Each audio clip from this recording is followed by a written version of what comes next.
이스라엘 왕들에게서 배우는 리더십 네 번째 시간입니다. 지난 시간에 우리가 다윗에 대해서 공부를 했는데요. 다윗의 전반부 인생을 우리가 함께 살펴보았습니다. 오늘은 다윗의 후반부 인생을 함께 살펴보면서 또 배울 점들을 찾아보도록 하겠습니다.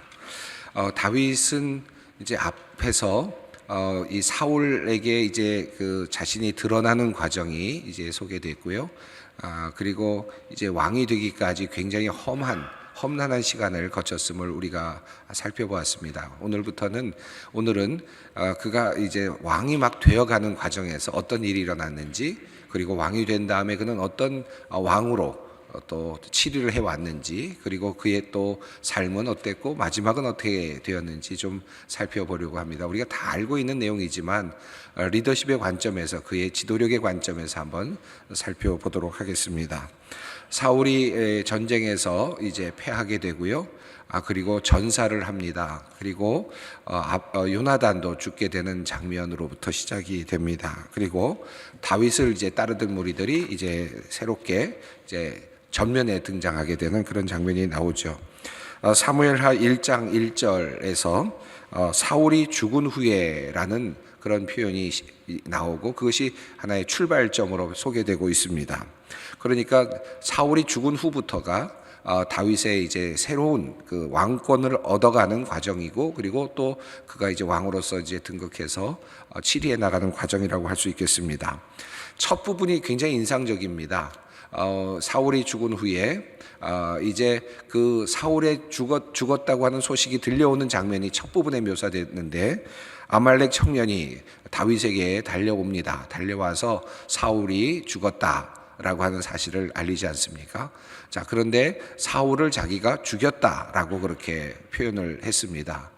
어찌 생각해 보면 자기 자신이 죽일 수도 있었는데 죽이지 않고 두 번이나 그렇게 기름 부음 받은 자에 대한 그 존중의 의미로 자기 자신이 그의 목숨을 빼앗지는 않았지만, 어찌 보면 자기를 끊임없이 쫓아다니고 박해하는 그런 사울이었기 때문에 어찌 생각한다면 사울의 죽음은 그에게는 또 다른 하나의 새로운 희소식일 수도 있었을 것 같습니다. 다윗의 입장에서 본다면 이제 드디어 자신이 왕권을 갖게 되고 모든 것을 거머쥐게 되는 그런 아주 특별한 그런 전환점이니까 그에게는 어찌 보면 좋은 소식일 수도 있었을 것 같은데, 이 아말렉 청년이 와서 사울을 죽였다는 이야기를 듣고는 바로 이 아말렉 청년을 이제 죽이라고 명령을 합니다. 이건 굉장히 당시 그 사람들에게도 그랬을 것이고, 그 말을 전하는 아말렉 청년에게는 아주 굉장한 그 당황스러운 일이었을 것 같습니다.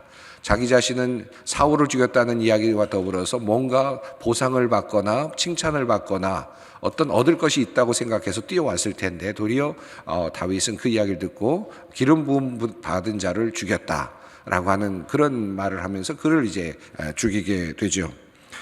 그런 그 장면은 결과적으로는 사울이 죽은 다음에 사울을 따르던 사람들이 많이 있었을 텐데, 그 사람들의 마음을 얻는 데는 어마어마한 큰 어떤 특별한 어떤 작용을 했을 거라고 생각합니다.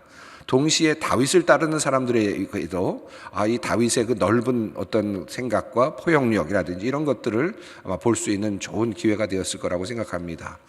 어찌 생각해 보면 그저 쉽게 넘어갈 수 있었을 것 같지만, 그는 아주 섬세하게 사울의 죽음을 애도하는 그런 일을 하죠. 특별히 사울의 죽음의 애도보다 더 한 걸음 더 나아가서 그 요나단의 죽음에 대한 애도를 하게 됩니다. 이 활의 노래라고 하는 노래가 있는데, 이 시 중에서 아주 히브리 문학에서 굉장히 아주 멋진 시로 알려져 있는 시인데요. 사무엘하 1장 17절부터 27절까지 그 요나단의 죽음을 애도하는 그런 내용이 나옵니다. 이것이 활의 노래라고 할 수 있겠고요. 그리고 더 나아가서 길랏 야베스 거민들을 축복하는데, 이 길랏 야베스는 사울이 죽은 다음에 그 시신을 장사했다라는 이유로 사울을 거두고 사울을 장사 지냈던 길랏 야베스 사람들을 축복하는 그런 장면이 나옵니다. 그러니까 얼마나 그가 넓은 마음으로 지금 사울의 죽음을 애도하고 있는지를 볼 수 있습니다. 또 아브넬을 위한 장사가 나오는데요. 이것은 이후에 이제 요나단이 죽고 사울이 죽은 다음에 그 이스보셋 사울의 아들 이스보셋을 북이스라엘의 왕으로 세운 아브넬이라고 하는 장군이 있지 않았습니까? 이 장군은 사울의 어떤 계보를 이으려고 하는 그런 노력을 했던 사람인데 어찌 보면 다윗에게는 적대적인 그런 존재였습니다. 그리고 북쪽에 이스라엘 왕으로 이스보셋이 세워져 있었죠. 그래서 7년 6개월 동안 유다에서만 다윗은 이제 왕권을 행사하게 되지 않습니까?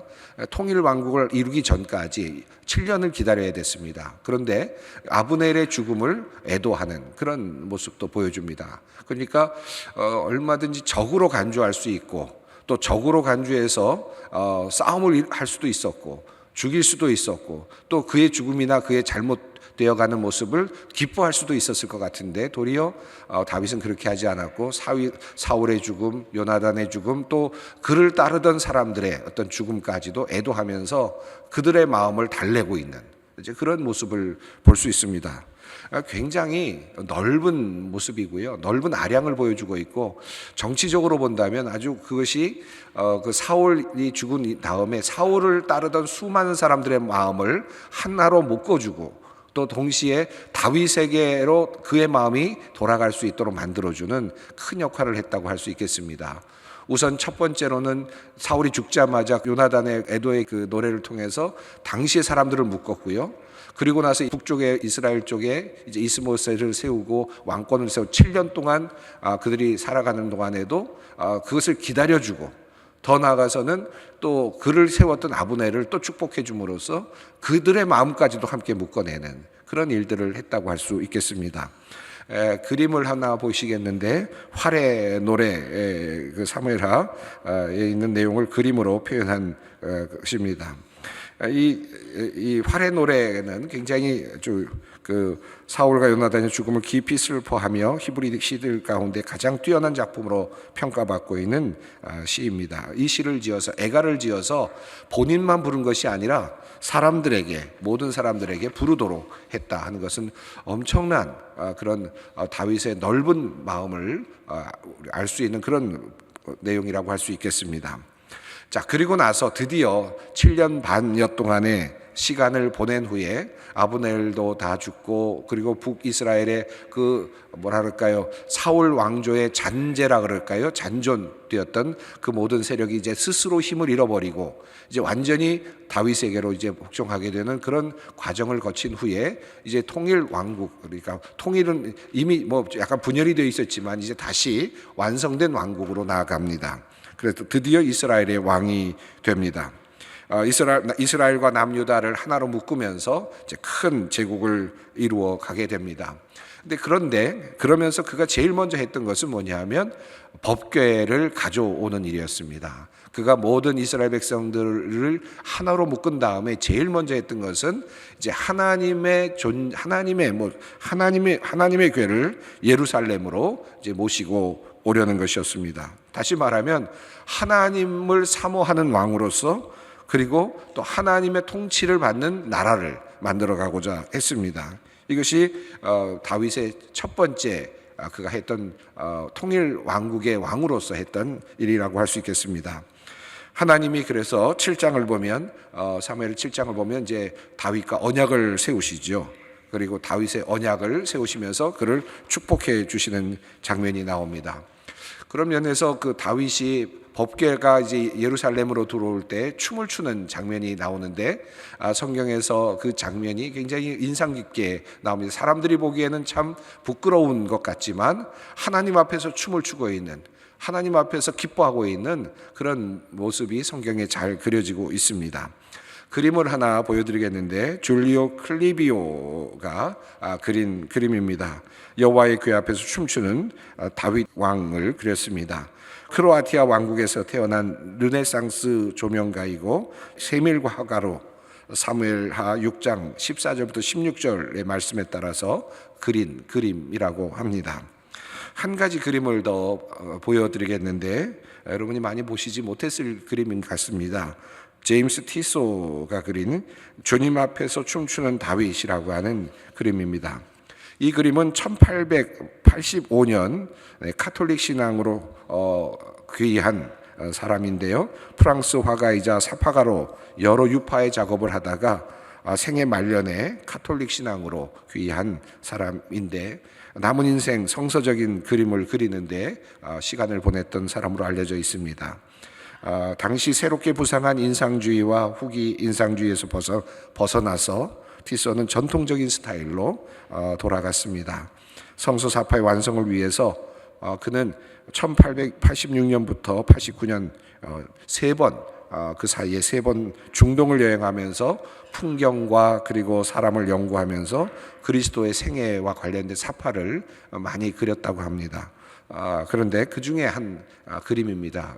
굉장히 아주 역동적인 그런 춤추는 다윗의 모습이 소개되고 있는 수채화입니다. 자, 이렇게 하나님의 법궤를 이제 예루살렘에 이제 모셔드리고 나서 하나님과 함께 이제 나라를 이끌어가는, 하나님의 도우심으로 나라를 이끌어가는 그런 아주 좋은 출발을 이제 보이게 됩니다. 자, 그러면서 끊임없는 이제 계속되는 이제 승리의 소식들이 계속되죠. 블레셋과의 싸움에서 승리를 하게 되고요.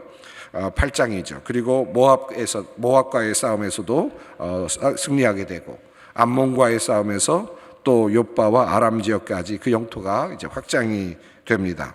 계속해서 승전가가 이제 계속해서 이제 울려 퍼지게 됩니다. 이제 다윗이 처음에는 유다 지역에만 이제 7년 반 동안 통치를 하다가 이제 이스라엘 지역까지 함께 이제 같이 통치를 하게 되고, 그리고 점점 넓혀가면서 암몬과 모압과 이 모든 지역으로 이제 그 치세가 확장이 됩니다. 여러분 지도를 한번 보시겠습니다. 여러분 지도를 보시면 유다와 이스라엘이라고 하는 그런 이제 글씨가 있을 텐데요. 그것을 넘어서서 그 암몬과 모압과 그리고 여러 지역들이 이제 그의 영향권 안에 이미 들어 있고 통치의 그 어떤 지역으로 이제 들어가 있음을 볼 수 있습니다. 그래서 단에서 브엘세바까지 그의 영토가 이제 확장되는 그런 모습을 보게 됩니다. 자, 그러니까 사람들의 마음을 먼저 모았고요. 그리고 또 그 정치적으로도 다른 입장에 있었던 사람들의 마음까지도 하나로 묶을 수 있었던 다윗은 그 다음에 그 예루살렘 도성에서 하나님의 법궤를 모셔옴으로써 하나님과 함께 모든 일을 시작을 했습니다. 하나님의 도우심을 받고 시작하면서 하나님의 그 도우심 가운데서 이제 계속되는 전쟁의 승리를 경험하게 됩니다. 참 여기까지 보면 다윗의 그 인생이 참 멋지다라는 생각이 들고요. 참 하나님의 그 사람답게 하나님을 의지하고 또 사람들의 마음을 얻어가면서 그는 참 멋진 정치가였고 멋진 왕이었다. 훌륭한 그런 리더십을 가졌다라고 볼 수 있겠습니다. 자, 그런데 약간의 문제가 생겼습니다. 약간의 문제가 아니라 그의 인생에서 치명적인 문제가 생겨나죠. 그 치명적인 문제가 바로 다윗의 범죄였습니다. 다윗의 범죄 중에서 가장 치명적인 범죄는 바로 우리아의 아내 밧세바를 이제 죽이게 되는 것이죠. 탐욕을 통해서 그 우리아의 아내를 갖게 되고요. 결과적으로는 또 아이를 임신하게 되고, 결과적으로 더 나아가서 또 그것을 또 뭔가 모면하려고 하다가 우리아를 이제 전장에서 소환해서 아내와 함께 동침하게 함으로써 뭔가 자신이 가지고 있었던 문제를 해결하고 모면하려고 하다가 도리어 우리아가 동침하지 않고 함께 집에 들어가지 않는, 그 아내와 함께 집에 들어가지 않는 것을 보고 결국 우리아를 결국 전장에서 죽이게 되는 살인의 그런 범죄까지 저지른 내용입니다. 이것이 다윗에게 굉장히 큰 치명적인 문제를 일으키게 됩니다. 다윗의 그 문제에서 큰 문제는 우리아의 아내를 범했다고 하는 이 문제는 성적으로 간음을 했고 성폭행을 했고 하는 문제를 넘어서서 결과적으로는 나단이 이제 나중에 그가 와서 다윗에게 책망하는 내용을 보면 도둑질을 하는 것으로서 의 모습까지도 포함이 되죠. 그러니까 성적 10계명에 있는 많은 것들을 어기는, 살인하지 말라 하는 것도 살인을 했죠. 간음했죠. 내 이웃이 가진 것을 탐했죠. 이 모든 것들이 총체적으로 드러나는 장면이 바로 다윗의 범죄였습니다.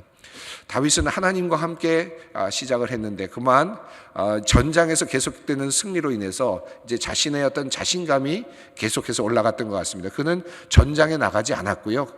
그 당시에 전쟁에서 끊임없는 전투가 이루어지고 있음에도 불구하고 그는 왕궁에 있을 만큼 평온한, 그러니까 그 전쟁은 방어 전쟁이라기보다는 끊임없는 공격하는 전쟁이었고 영토를 확장하는 전쟁이었다고 할 수 있습니다. 그러니까 굉장히 그는 지금 아주 안정된 상태에서 시간을 보내던 중이었는데 결국 그러다가 밧세바를 범하는 그런 죄를 짓고 말았습니다.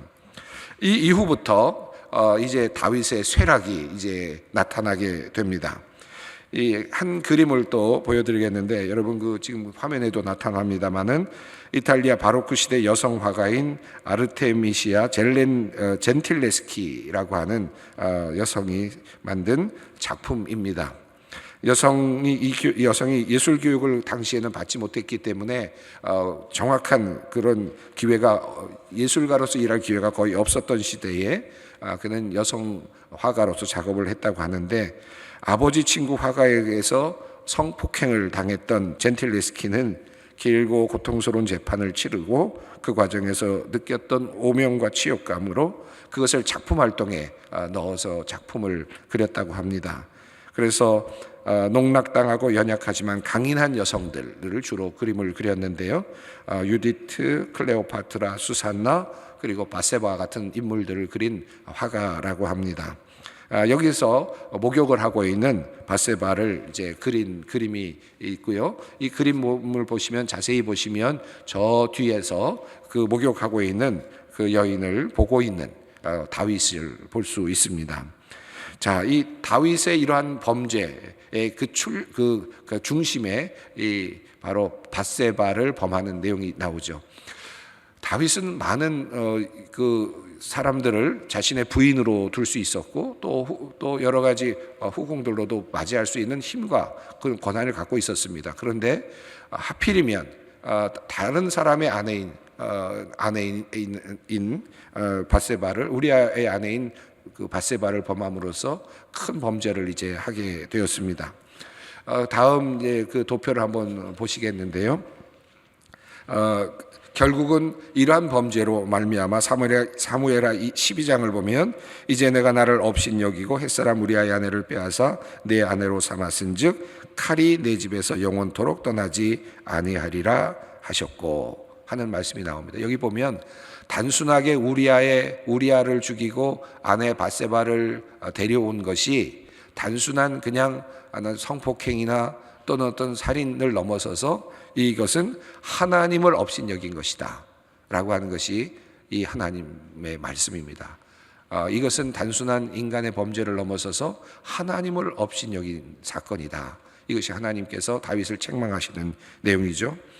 그래서 1장부터 사무엘하 1장을 보시면 1장부터 10장까지는 환희와 승리와 승리자 다윗의 모습이 그리고 밧세바와 동침 이전까지 계속해서 상승의 국면으로 올라가다가요.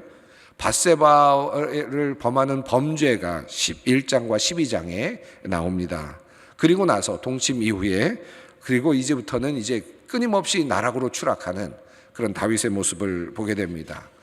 비극을 계속해서 경험하고 똑같이 당하고 또 경험해야 하는 눈물을 흘려야 되는 그런 다윗의 그 삶을 우리가 보게 됩니다.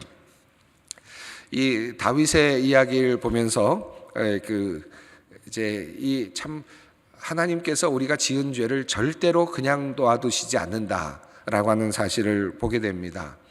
다윗은 나단으로부터 하나님께서 주시는 그 책망의 말씀을 듣지요. 그리고 다윗의 집에서 이제 영원토록 칼이 떠나지 않을 것이다 라고 하는 그런 심판의 메시지를 듣습니다. 그리고 나서 일어난 일들이 어떻습니까? 처음에 그는 그 말을 듣고 즉각적으로 회개했습니다. 많은 회개는 회개였고 하나님께서 그래서 돌이키시고 그의 왕권을 계속 이어주시기는 하셨지만 그리고 또 다른 길들을 열어주시긴 하셨지만 그러나 그 대가는 참혹했습니다. 우리가 인생을 살면서도 그와 비슷한 경험들을 하게 되는데 잘못했을 때 하나님께서 용서해 주시는 부분이 있죠. 우리가 회개하고 우리가 주님 앞에 나와서 회개하고 또 자복하고 그럴 때 하나님께서 나에게 주시는 그 용서함이 있습니다. 용서해 주시는 경험을 하게 됩니다. 그러나 하나님께서 그 죄를 용서해 주시는 것과 그것에 내가 지은 죄로 인해서 파생된 문제를 내가 해결해야 되고 그리고 그것을 짊어져야 되는 문제는 또 다른 문제입니다. 마치 그것은 속죄제와 속건제의 그 내용과 같습니다. 특별히 속건제와 같습니다. 속건제사가 무엇인가를 사람에게서 물건을 훔쳤을 때 어떻게 됩니까? 물건에 대한 것과 거기에 5분의 1을 더하여 돌려주는 일이 먼저 필요하고요. 그리고 나서 제사를 드리는 것이거든요. 그러니까 이 제사는 내가 지었던 그 죄의 그 내용, 그 죄된 그 원인들, 죄성을 회개받는 것인데 죄에 대한 내용을 회개받는 것이지만 그러나 그것과 더불어서 내가 훔쳐왔던 것은 반드시 갚아야 되는 과정이 필요하고 그냥 갚는 거 돌려주는 것뿐만 아니라 5분의 1을 더해서 돌려주는 일이 반드시 있어야 되는, 다시 말하면 형벌이 함께 존재한다는 것이죠. 그래서 속건제가 그것을 우리에게 보여주고 있습니다. 그냥 단순하게 우리가 죄의 용서를 위해서 기도해서 하나님께서 나를 주님의 보혈로 용서함을 해주셨다. 이것은 하나님과 나와의 관계의 회복이죠. 그러나 내가 무엇인가를 잘못했을 때 파생된 그 문제에 관련해서는 내가 그 문제에 대한 짐을 져야 되는 부분도 있습니다. 이것이 하나님의 원리입니다. 자, 그런 면에서 보면 다윗의 인생에서 그것이 아주 극명하게 보여지죠. 이 다윗이 나단 선지자의 그 이야기를 듣고 깜짝 놀랍니다. 그리고 나서 자기 자신의 그 죄를 보게 됩니다. 그리고 회개하지 않습니까? 아주 절절한 회개를 합니다. 시편을 보면 그가 얼마나 절절하게 회개했는지 우리는 그 내용을 볼 수 있습니다. 자, 이렇게 절절하게 회개하고 주님 앞에 나아갔기 때문에 나단 선지자를 통해서 또 회복의 말씀도 주시죠. 그러나 그 다음에 그가 져야 될 짐, 그로부터 시작된 그의 그 죄의 짐은 분명히 그에게 그래서 그가 피할 수가 없었습니다. 우선 첫 번째로 바세바와의 바세바의 관계성 속에서 아이를 갖게 된 그 아들은 결국은 죽음을 맞이합니다. 살아남지 못했습니다. 하나님께서 그를 치셨습니다. 그래서 그 아들을 얻지 못하죠. 자, 그리고 나서 그가 했던 그대로 자기가 받게 됩니다. 억울하게 성폭행을 했던 그것으로부터 그 대가를 그대로 톡톡히 받고요. 사람을 죽였던 그 대가를 톡톡히 그의 가족에게서 그의 사랑하는 사람들에게서 경험하게 됩니다. 우선 장자 암논의 누이 다말을 이제 강간하게, 암논이 누이 다말을 강간하게 되는 내용이 나옵니다. 자, 바세바를 강간하는 사건이 있었습니다. 그런데 자기 자식들에 대해서 자식들의 그 아래에서 형제들끼리 자매끼리 강간 사건이 일어나는 그런 참혹한 일이 일어난 겁니다. 이게 얼마나 참 부끄럽습니까? 아버지가 저지른 죄가 아이들에게까지 지금 전가되어서 아이들에게서 이와 같은 그런 죄의 결과가 나타나고 있다는 것입니다. 자, 그러자 어떻게 됐습니까? 압살롬이 가만히 있지 않았습니다. 압살롬의 누이였거든요. 배가 서로 다른 가정이었기 때문에 압살롬이 이제 그 마음에 품고 있었던 그런 적의가 결과적으로는 암논을 살해하는 일로 나타납니다. 똑같지 않습니까? 지금 바세바를 강간하는 일이 일어났고 아버지가 결과적으로는 우리아를 죽이는 살인 사건이 일어났는데 그 모든 사건이 자신의 자식에게서 그냥 그대로 이어지고 있습니다. 자식이 강간을 당하고 자식이 죽는 그와 같은 경험을 하게 되는 것입니다.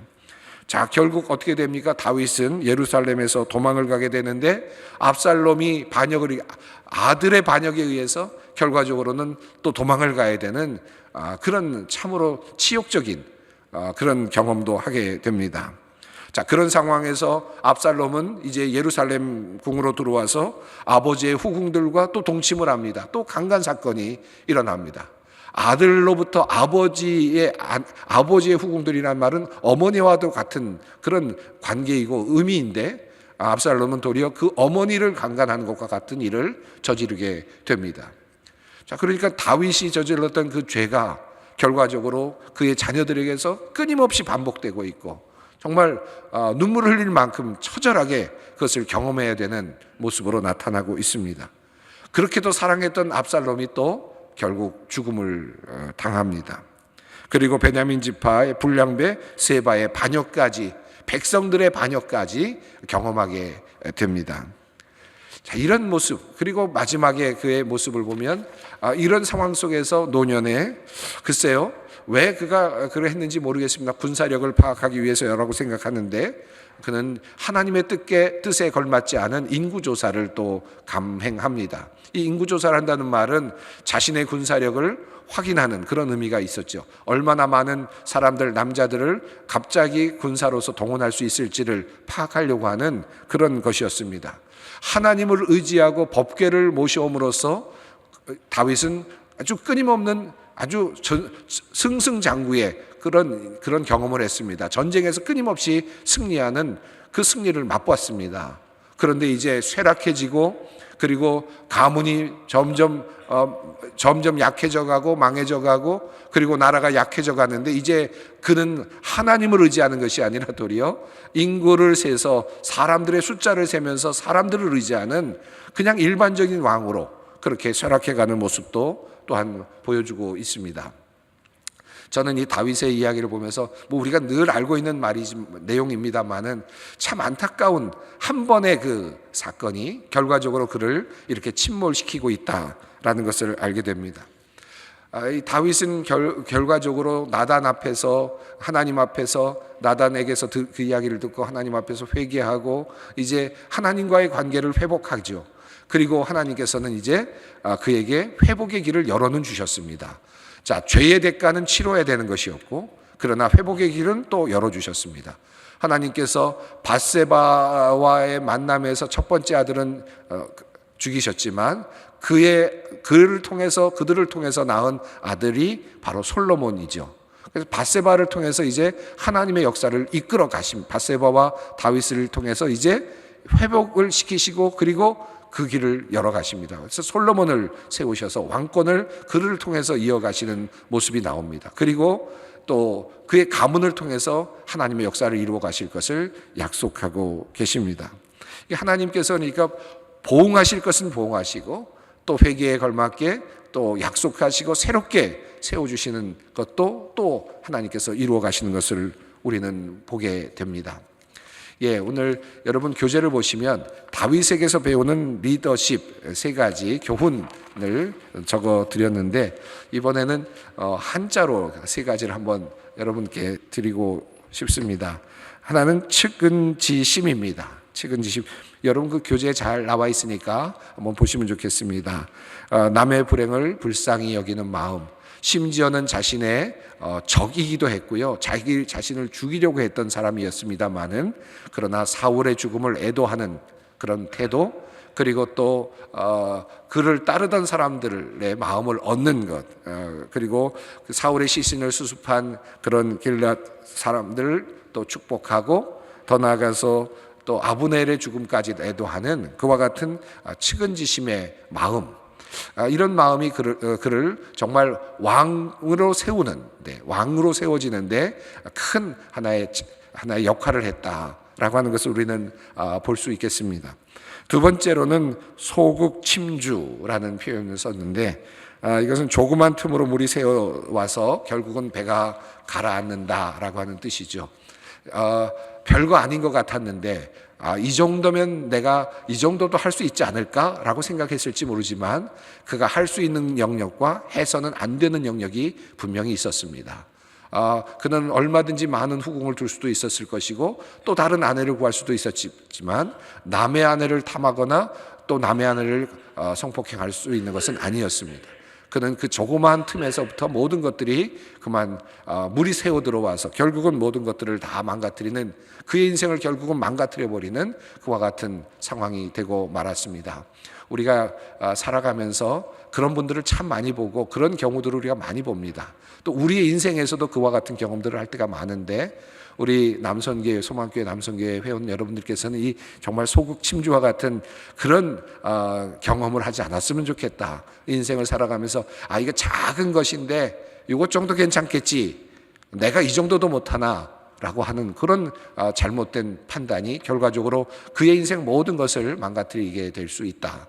그리고 그 대가를 치러야 된다라고 하는 사실입니다. 마지막으로는 사회부연입니다. 다 탄재가 다시 불이 붙었다라는 것인데요.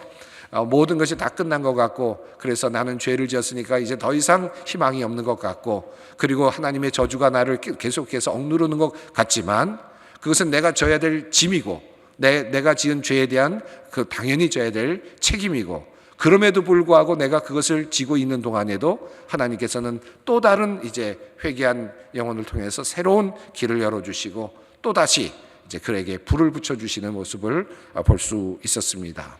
다윗은 그래서 결과적으로는 위대한 왕이 되었고 하나님을 붙잡고 살아간 그런 사람이 되었습니다. 잘 아는 내용을 우리가 다시 한번 정리해 보았습니다. 그저 우리 마음속에 작은 실수가 얼마나 큰 것들을 무너뜨릴 수 있는가 깊이 한번 생각해 볼 수 있는 오늘 이 아침이 되었으면 좋겠습니다. 함께 기도하겠습니다. 거룩하신 아버지 하나님, 감사합니다. 오늘 다윗의 후반부 인생을 돌아보면서 그가 저질렀던 아주 작은 실수 같은 그것이 그의 모든 인생을 모두 망가뜨렸음을 다시 확인하면서 우리들의 삶을 돌아보기를 원합니다. 하나님, 주님만을 바라보는 인생 되게 하시고 법궤를 모시고 춤을 추었던 것처럼 주님을 모시고 춤추는 우리들의 인생이 되게 하시고, 주님과 더불어서 승리를 이어가는 우리들의 인생이 되게 하시고, 작은 실수를 통하여 쓰러지지 않는 참다운 믿음을 지켜나가는 주님의 백성들, 우리 소망의 남성교회 회원들 되게 하여 주시옵소서. 우리 주 예수 그리스도의 이름으로 기도드리옵나이다. 아멘.